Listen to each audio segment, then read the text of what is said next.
In the heart of the Victorian era, whispers began to circulate about Queen Victoria's sudden withdrawal from the public after Prince Albert's death. While history remembers her as the grieving widow who wore black for 40 years, private letters reveal something far stranger.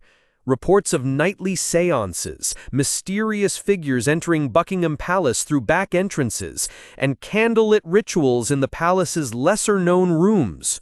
For months, she ignored pressing affairs of state, emerging only at dusk, her face pale and gaunt. Was this simply grief, or was the Queen communicating with forces beyond the veil? Some historians dismiss it as Victorian superstition, yet the locked journals from those years remain sealed in the royal archives, inaccessible to all but the reigning monarch. In 1399, King Richard II hosted a banquet unlike any other: grand tapestries, mountains of roasted meats, and wine that flowed like rivers. But this feast would end in horror. Chroniclers say that as the nobles raised their goblets, armed men burst into the hall. The king's enemies had hidden assassins among the kitchen staff. In the chaos, blood pooled on the marble floor, and the scent of roasted pheasant mingled with the metallic tang of death. Strangely, official royal records barely mention the event, reducing it to a vague disturbance. But fragments from a monk's diary speak of curses uttered at the table, curses that some claimed haunted the Lancastrian line for generations. Centuries before the mystery of the princes in the tower, there was another royal child whose name history tried to erase. In 1324, a boy of no more than 10 was taken from Windsor and hidden deep within the Tower of London. His crime? A whisper that he might be the illegitimate son of a previous king, a dangerous claim in a court filled with rivals. For 3 years, no one saw him. Then, abruptly, records of his existence vanish entirely. Some claimed he died of illness. Others believed he escaped, growing into a shadowy figure who roamed the streets of London, forever watching the monarchy from afar. In Henry VIII's court, rumors of poison were as common as rumors of love affairs. But there was one figure who terrified everyone, an unnamed woman who appeared at court only during sudden illnesses. Described in letters as the shadow in crimson, she was said to carry small vials hidden in her sleeves. Whenever a noble fell from grace, it wasn't the headsmen they feared, it was her silent presence at their final feast. Officially, she does not exist in records. Unofficially, her name is whispered in the margins of courtier journals alongside cryptic warnings: beware the wine. In 1801, during the reign of George III, reports spread of a man wandering London who looked exactly like the king, down to the curl of his hair and the cut of his jaw.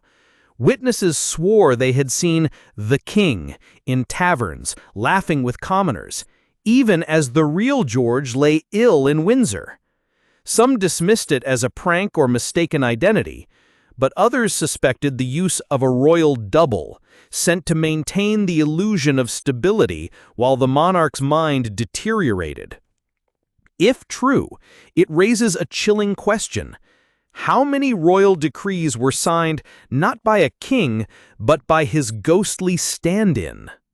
Beneath Westminster Abbey lies a sealed chamber, untouched for centuries. In 1907, workmen stumbled upon an ancient stone door hidden behind a crumbling wall. Inscribed upon it were the royal arms, but also strange runes unlike anything in English heraldry.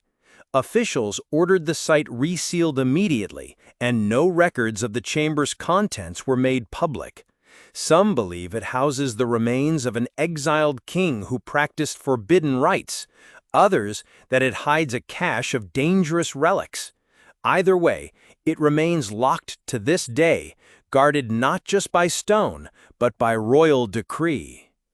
In the 17th century, a crown commissioned by Charles I was set with a massive sapphire, said to have been taken from the temple of a foreign god.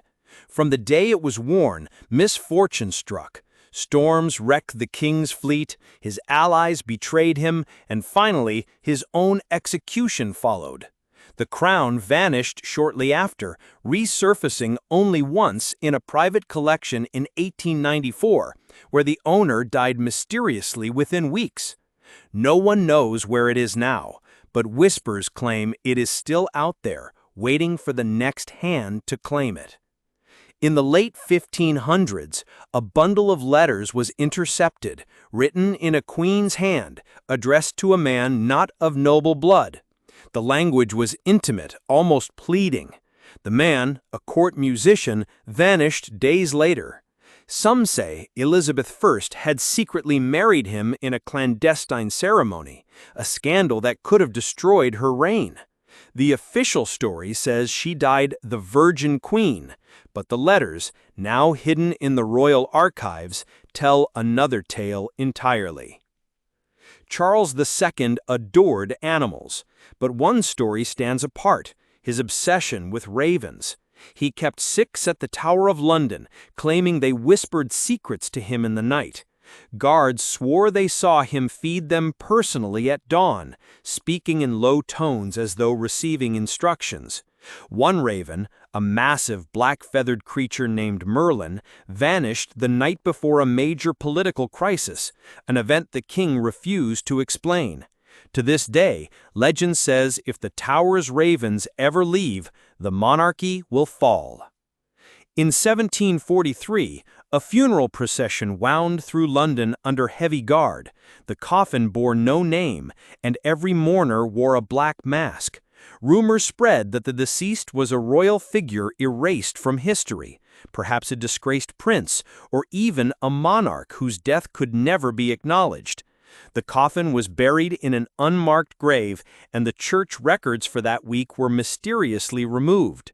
To this day, no one knows who lay within, but on certain moonless nights, locals claim to hear muffled sobbing from the earth.